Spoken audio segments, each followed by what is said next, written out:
Good morning, students. This is Tarun Verma here, your IT teacher, and today we are going to discuss about Session 2 Communication Cycle.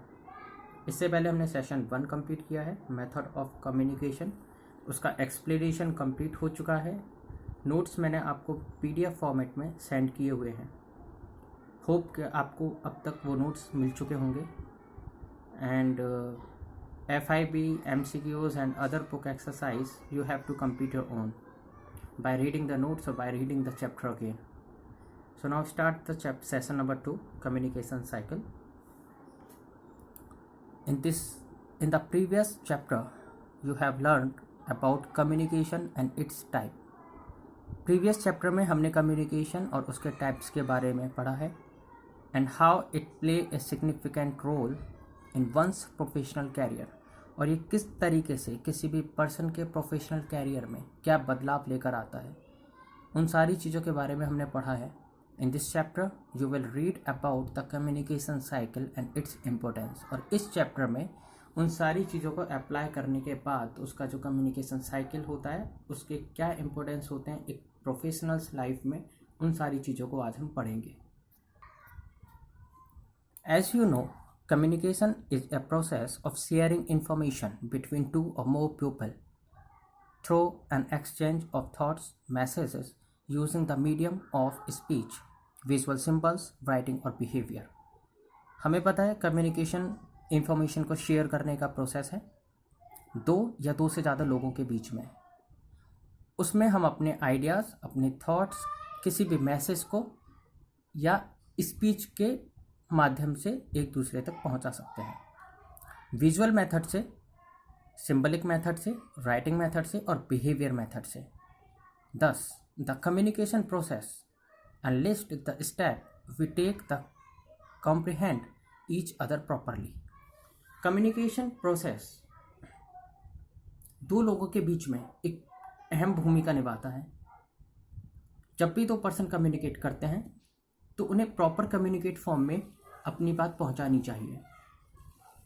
One person अपनी अगर कोई बात कहना चाहता है तो उसे इस चीज़ का ध्यान रखना चाहिए कि वो जिन टर्म्स का यूज़ कर रहा है, जिन मेथड्स का कम्युनिकेशन में वो पर्सन यूज़ कर रहा है, वो रिसीवर को भी अच्छे से समझ में आना चाहिए।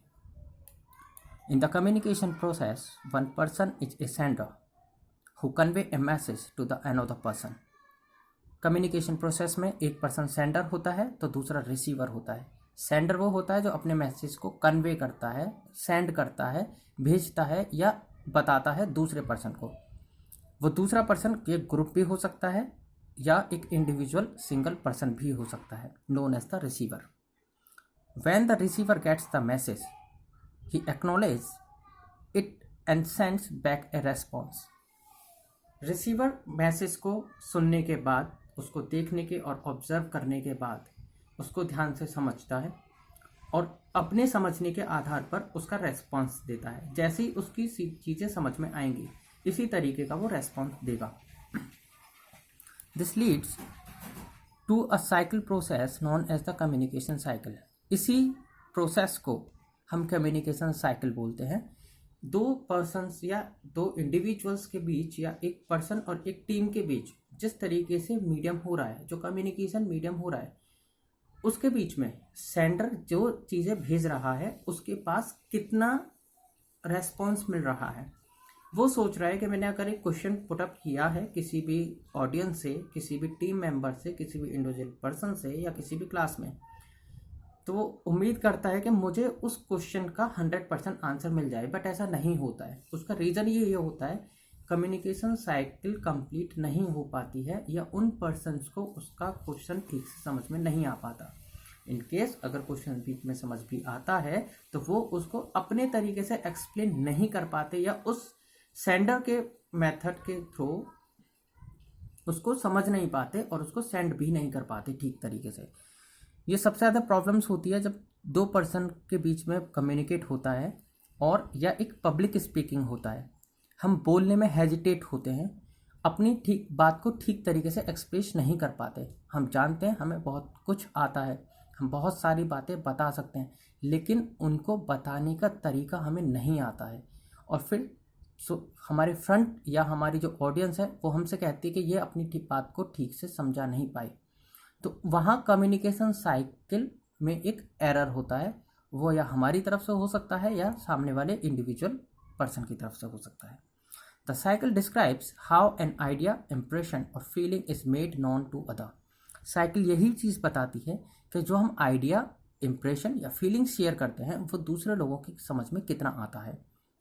अ communication cycle include resources such as email, threads, social media outlets, VoIP messages outlets etcetera. Communication cycle का रिसोर्सेज काफ़ी सारे हो सकते हैं। वो पर्सन टू पर्सन हो सकते हैं, पर्सन टू ईमेल, थ्रेड्स हो सकता है, पर्सन टू सोशल मीडिया हो सकता है, पर्सन टू वॉइस मैसेज हो सकता है। वॉइस मैसेज का मतलब है सेंडर में एक ऐसा कम्युनिकेशन जिसमें पर्सन दिखाई ना दे और वो अपने मैसेज को रिटन कम्युनिकेशन मैसेज बनाकर सेंड करें। The effectiveness of a communication cycle depends on how long it takes for a feedback to be received by the initial sender. Communication cycle ये भी दिखाता है कि आपने अगर कोई बात कही है, अगर आप किसी भी चीज़ को बता रहे हो, तो सामने वाले पर्सन से कितनी जल्दी रेस्पॉन्स आता है या कितनी देर में रेस्पॉन्स आता है, उसके बिहाफ पर आपके कम्युनिकेशन साइकिल का आइडिया लगाया जा सकता है। आपका कम्युनिकेशन साइकिल कितना स्ट्रांग है उसके फीडबैक के ऊपर डिपेंड कर जाता है। अगर फीडबैक बहुत जल्दी आ रहे हैं, इसका मतलब आपकी कम्युनिकेशन साइकिल में कोई एरर नहीं है, आप अपनी बात अच्छे से समझा पा रहे हो। अगर फीडबैक नहीं आ रहे हैं, ऑडियंस कंफ्यूज है कि फीडबैक देना भी है या नहीं देना है या किस तरीके का फीडबैक देना है, क्योंकि उनकी समझ में नहीं आया, तो वो डेफिनेटली जज नहीं कर पाएंगे and they may take more time. हो सकता है वो वहाँ पर काफ़ी ज़्यादा वक्त ले, या ऐसा भी हो सकता है कि वो बहुत जल्दी फीडबैक दे दें क्योंकि उनको सब कुछ चीज़ें आसानी से समझ में आ चुकी हैं और अब उन्हें ज़्यादा कुछ समझने की ज़रूरत नहीं है फीडबैक के लिए। The quicker the response the more effective is a cycle. जितनी जल्दी आपके रेस्पॉन्स आएंगे उतनी ही आपकी कम्युनिकेशन साइकिल इफेक्टिव होती है। Thus you can say that effective communication is one where intended message is successfully delivered, received और understood। हम ये कह सकते हैं कि कम्युनिकेशन बहुत अच्छा तब माना जाएगा जब आपके भेजे हुए मैसेज डेफिनेटली लोगों तक पहुंच जाएं, वो उन्हें रिसीव कर लें और उनको समझ लें। इससे ऊपर एक साइकिल है, एक पैराग्राफ है। यहाँ पैराग्राफ में फर्स्ट लिखा हुआ है communication cycle, as you can see, formulate, then second send, third is receive, fourth is decode, understand, fifth is formulate and last is respond. मैं वन बाय वन आपको एक्सप्लेन करता हूँ इनका मतलब क्या होता है। सबसे पहले फॉर्मुलेट, किसी भी चीज़ को फॉर्मुलेट, किसी भी बात को सबसे पहले फॉर्मुलेट किया जाता है। मतलब अगर हम कोई बात 10 लोगों के बीच में कहना चाह रहे हैं तो सबसे पहले हम अपनी बात को खुद जज करेंगे, जो हम बात कहना चाह रहे हैं उसमें कितनी ताकत है या वो बात कितनी सही है। Then come to the send. उसके बाद अगर हमें लगता है कि हाँ हमें ये बात बोलनी चाहिए, ये बात एक्यूरेट है या इस बात में दम है, तो उसे हम सेंड कर देते हैं। Third stage is received. Send होने के बाद में हमारे आइडियाज़, हमारी स्पीच, हमारी बात रिसीव हो जाती है। रिसीव करने के बाद में लोग उस बात को सुनते हैं, समझते हैं, पढ़ते हैं, फिर जज करते हैं। जज यहाँ पर यूज वर्ड नहीं किया गया, उसके लिए डिकोड या अंडरस्टैंड यूज किया गया है। अंडरस्टैंड का मतलब भी जज करना ही है समझने के बाद। देन फॉर्मुलेट, फिर वो रेस्पॉन्स की तैयारी करते हैं, उसे समझते हैं दोबारा कि इन्होंने अपनी बात कितने अच्छे तरीके से बताई है।